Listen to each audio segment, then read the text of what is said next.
In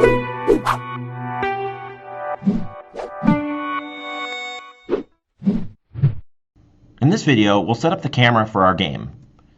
Our objectives will be to position the camera to get it to follow the player, modify the background that the camera sees, and add music to the camera.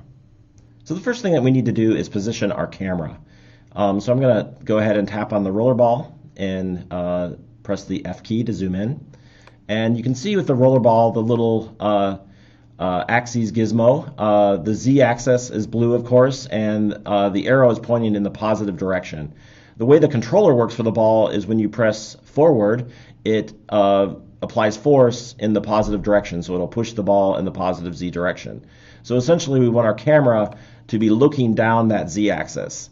So we need to decide kind of the distance. I'll back up a little bit so we can see a little more of the world, and maybe go a little bit off that axis so we can get a little more interesting view on the world. So, mostly down the Z axis, but slightly off to the side.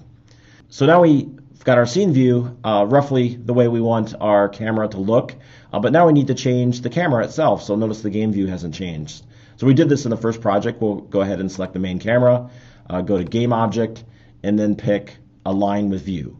So that will make the game object of the camera align with the view in the scene window. So you can see that our game view is now updated.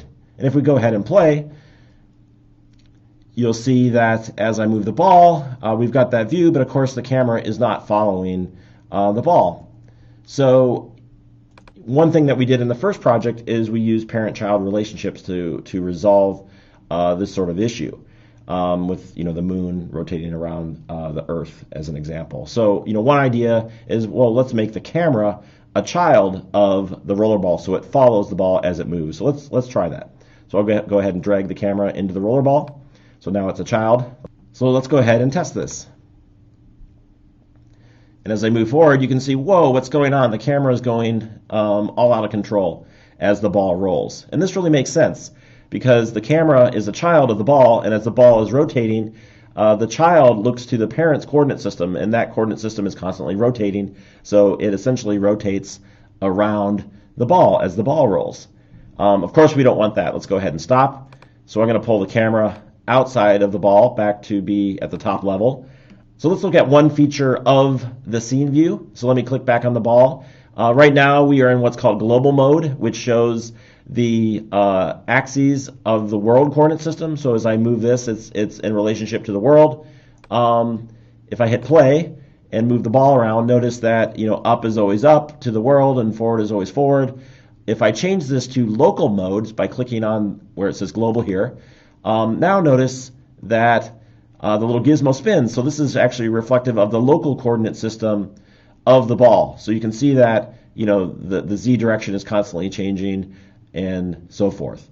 So this is a nice feature to kind of realize what's actually happening in the parent-child relationships with the parent's coordinate system. So when you're in edited mode, you could always switch back and forth. And since this is essentially oriented to the world initially, you can't really tell a difference. But sometimes if this was a rotated ball to start with, the local and the global would be different. So how are we going to get the camera to actually follow the ball? This is where scripting comes in. So let me go ahead to the main camera, and we're going to add a component.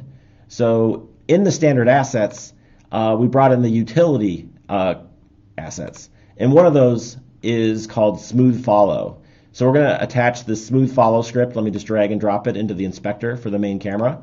And what this will do is make a game object follow another game object. In this case, the camera will follow the rollerball. So we need to set the target of what to follow. So let's go ahead and set that as the rollerball. We need to set a distance. I'm going to maybe make the distance about 6, and a height. I'm going to leave it at 5 and see what we get here. Okay, so I'll go ahead and press play. And we've got roughly a similar view that we had before. And as I move around, notice that the camera is smoothly following the rollerball. And that's exactly what we want. Let's go ahead and stop. The other thing to notice is that we've got the default skybox here, which is not really the look that I want for my game.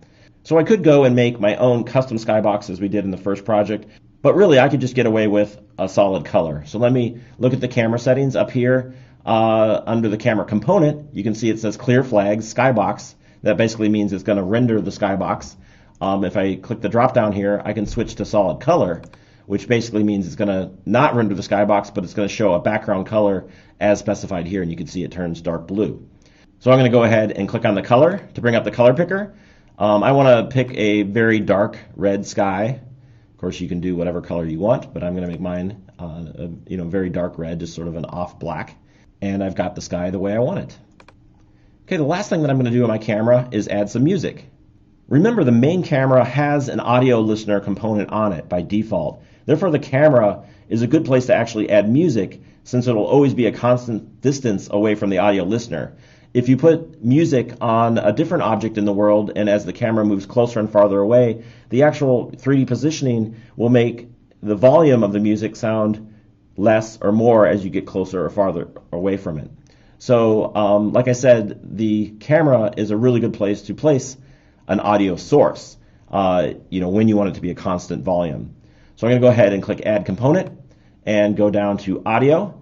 And of course, we've already got the audio listener component by default on the camera. Let's add the audio source component and go ahead and open up the properties. We need to specify a clip. It's looking for an audio clip. I can hit the little target here. We actually have in the assets that we imported, we have background music. So let me go ahead and add that. If I play this, you can hear we have music. It's a little bit loud, so I'm going to go ahead and reduce this. I'm going to make it about 25% regular volume. And I also want this to loop because this music is seamless, so I want it to constantly play as the game plays. And let's go ahead and play the game again. So we have that music playing constantly. We have the camera following the ball and positioned the way we want it positioned. In the next video, we'll organize our project a bit.